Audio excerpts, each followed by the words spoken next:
This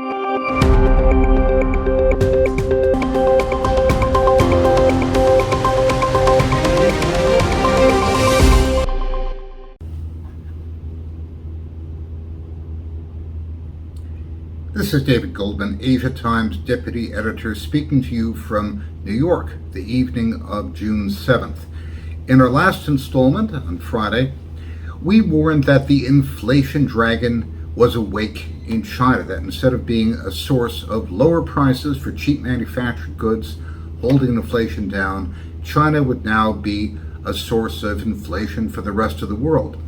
And China's import numbers, which were published yesterday, give us a pretty frightening illustration of exactly how that's working. If you look at the chart of the day, you see that the price that China pays for iron ore has gone through the ceiling, but the volume of iron ore imports has fallen. In fact, it's down to about where it was in 2017. So higher prices and less product means that China's economy is under strain. We've heard that Chinese manufacturers have been forced to cancel orders because they can't make money with the higher cost of raw materials, so these prices will have to be passed back. And the concerning thing here is that in the past, China has been a price setter.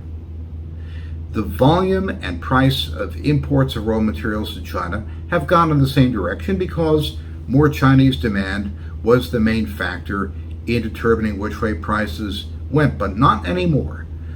The lunatic spendthrift policies in Washington, loosest fiscal and monetary policy in American history, are creating a wave of inflation that's going to wash up in China and splash right back at the rest of the world in the form of higher manufactured goods prices.